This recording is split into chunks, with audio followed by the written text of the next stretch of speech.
Hi, happy Tuesday. I am Meredith. I am here with our message for the 28th of May, tuning into the energy atmosphere. And we've got the sun in Gemini, the moon is in Aquarius, Chiron, retrograding Capricorn. And we're building toward a new moon, which I think is going to happen in Pisces. So let's tune into the cards. What do they have to offer us today? Our first is, hey, not too shabby. Nine of Cups. You know, especially with Bonfire Tarot, this card, the Nine of Cups, reminds me so much of what goes on when we have the High Priestess and the Death card showing up together, which happened in yesterday's reading. So I feel like the crystal ball and the skull here with the heart right there in the third eye. I feel the connection to the High Priestess and the Death card, both in the Nine of Cups. So this card is about our dreams coming true, our manifestations fulfilling, something we've been talking about for many weeks because the cards have been consistent with that message, most especially in the way that we respond with our intuitive messages. Channeled messages are coming our way constantly. And I feel that the cards are not going to let up on this, especially during this whole time while Pluto is retrograding Capricorn, which is why I'm keeping it down here on the tarot table in the astrological alignment portion of the reading. This is very important. This Pluto retrograde Capricorn is important. And why is that? Because, it's an outer planet. It does rule Scorpio. It brings us to our depth and it changes signs rarely. So when it moves back to Aquarius in October, it's going to be there for, I think it's 20 years. So we're doing a lot of deep inner journey work. And when you're getting message after message about paying attention to, staying focused with our intuitive gifts. And this isn't something we do by trying. It's something we do by allowing. When we notice on repeat just how often, and usually in hindsight, how correct and how accurate our intuitive messages are, you start to lean into that a little bit more. And when you lean into that a little bit more, you see a different kind of evidence appear in your life, like all these cards about manifestation and fulfillment, hence the Nine of Cups. I also feel, as I look at the card right now, a connection to the Three of Cups from yesterday. There is great community on offer to us at this time, connection with our nearest and dearest people, an opportunity to discuss topics that we may not typically discuss because our field of awareness is becoming more keen and sharp, and our awareness within that field also quite keen, quite sharp. And so we are inspired to discuss things that have greater meaning and that are connected to the depths of our soulful presence, and that's what's being shared. And this is a gift and a blessing that we could indulge in a whole lot more instead of complaining, right? All right, next we have Five of Pentacles.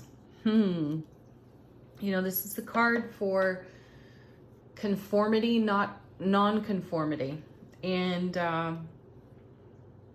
in traditional tarot, you see a couple of people outside of a sanctuary, usually a church, and they could go inside and get warmth and shelter and some food and get some basic needs met and some first aid perhaps. They're usually looking a little bit banged up. Though there's a price to pay for conforming or seeking sanctuary in anything that appears to be safe by egoic standard. Yeah. So we talked about that recently too. We've seen and you know, not that often, but we've seen the Devil card, which has us taking a look at habit and behavior. And so when we encounter a challenge, which all fives present, some sort of conflict and or challenge that requires harmonization, transformation,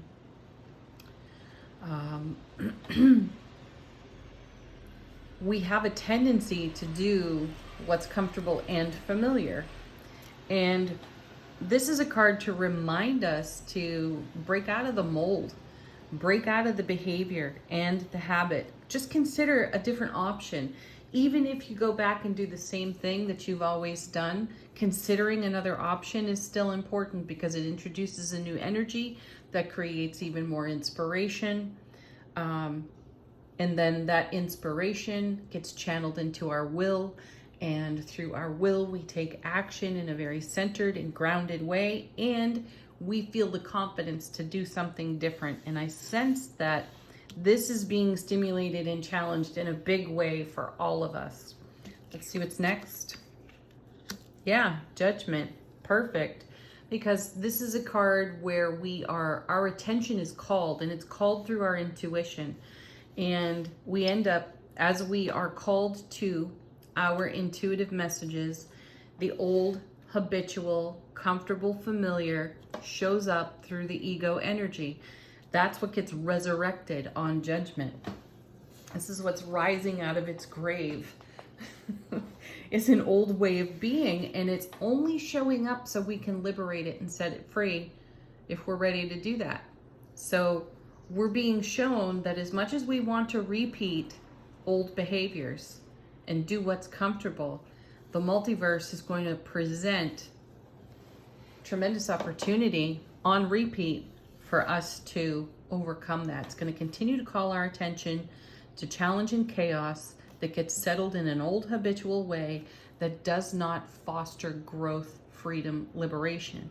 And each time we encounter it, we are being given an opportunity to do something different. So take that leap of faith, do something different. Next, Empress. Yeah.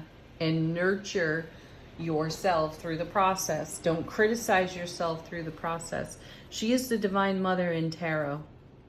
I love that we have the heart in the third eye position here on the skull on the Nine of Cups. I really do feel that that is a huge connection to the transformation, renewal, and rebirth that the Death card promises. And we do see it coming here with the crystal ball, which I sense is a connection to the High Priestess. And all of this awareness fills our cups in a great way where they are overflowing with love, bliss, joy, and happiness. And the nurturing energy that we require to look at the repetitive stuff that comes up for us right in the middle of our happiest moments, right? We can get challenged by some old ridiculous thought. And that old ridiculous thought that we were sure we had put to rest at some other time still had some tendrils of energy connecting to us. And that is the only reason we're seeing it, so that we have the opportunity to nurture it into wholeness and set it free so that we are set free and liberated. And then there's the Death card again. Hello, Scorpio. I love this because, you know, as I was just saying, we've got the heart here. We're seeing with the eyes of love. We have the world in the third eye of the Empress. So she's got her third eye on all the world of reward that we are receiving for all of the investment we've put into the journey. And here comes the Death card one more time. Thank you, Scorpio. And thank you, Pluto, for being retrograde so that we can dig deep, right? So Death next to the Empress, you literally have life giver right here with the Empress, and you have life transformer right here with the Death card. Powerful energy. So go deep with yourself.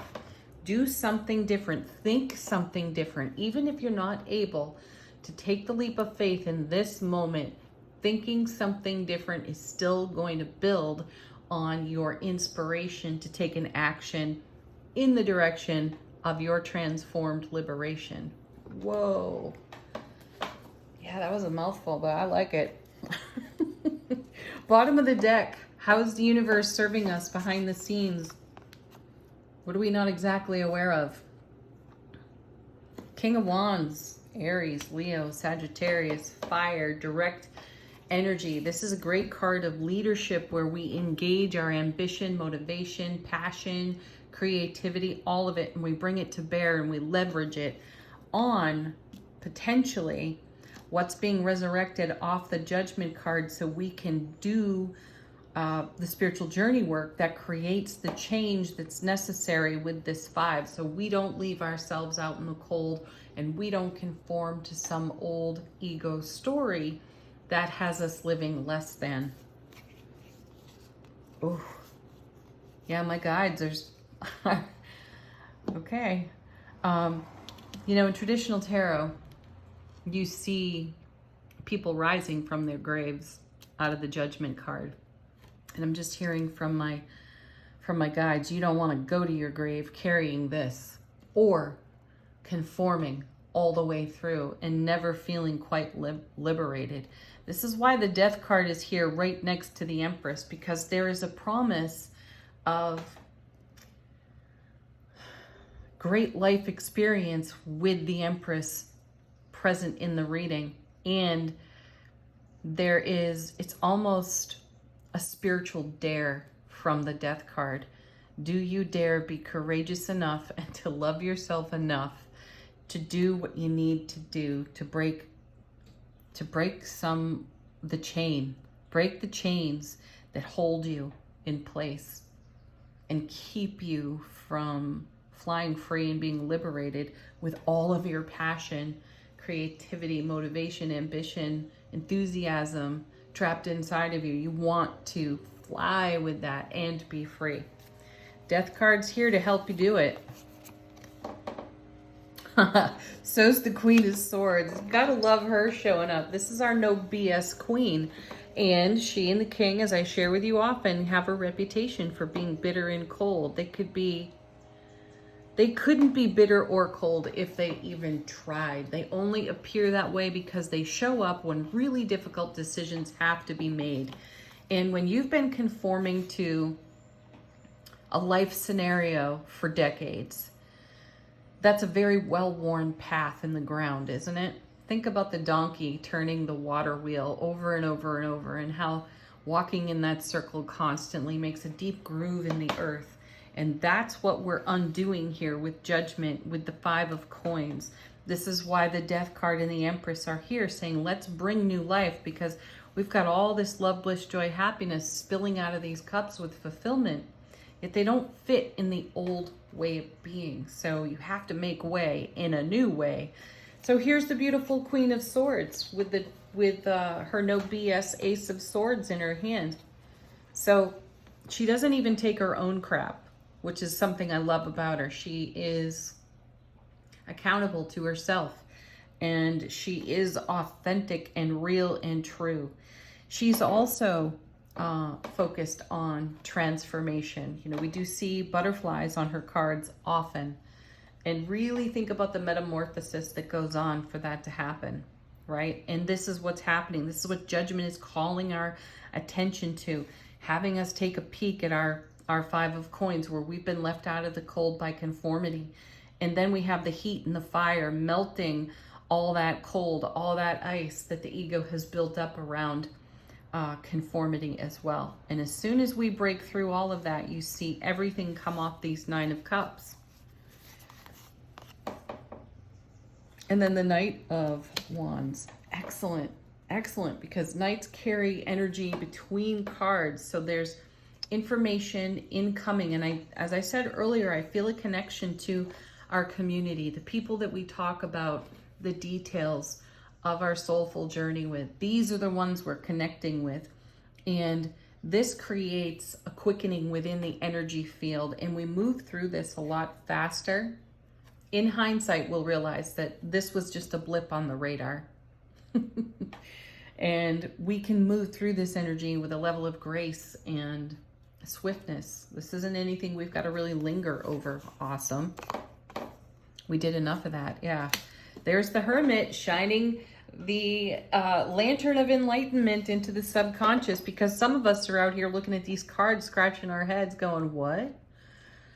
How am I holding myself back? I don't necessarily see that. The Hermit's going to show you and take you on a quest, which is beautiful because you have the Knight of Wands right there. It's a swift moving energy. It's full of fire and passion and creativity and inspiration. And the Hermit's holding up the lantern so you can see contrast. And in that contrast, you develop a perspective that's all about nurturing, liberation, and setting yourself even more free than you realized you were. Nice. And pause for the enlightenment. That's perfect because it's like the Hermit's lantern is bringing the enlightenment to the Hanged Man over here. So pause right in the middle of all of this action and take stock of what's going on in your personal energy atmosphere. Talk about it with your besties and allow for new perspectives to develop and take root so that you can be liberated. All right, angel answers. If you got a question, put it to the deck. If you're looking for confirmation, do the same.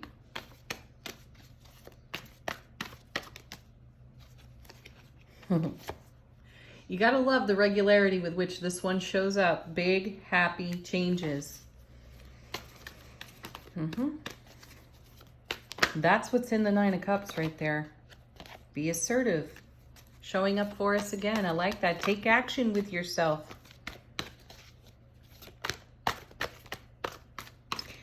That won't be difficult because the inspiration factor is very high. Next. Remain positive because you know that's the fuel that brings the happy. Stay positive. Stay happy. Allow your happy to make big changes assertively. Be assertive with your self-relationship. Take some chances and leaps of faith with yourself.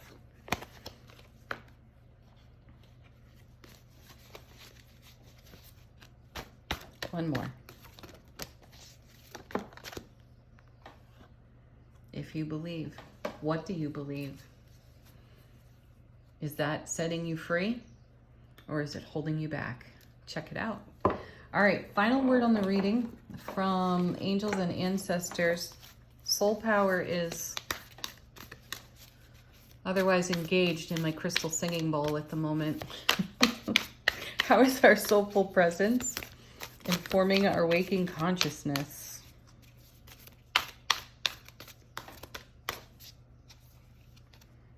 And we have Heart Guardian. Love and let yourself be loved. Yeah, let love love you. See where that takes you. Wow. All right, everybody, have a beautiful Tuesday. Peace, love, happiness, laughter. Namaste.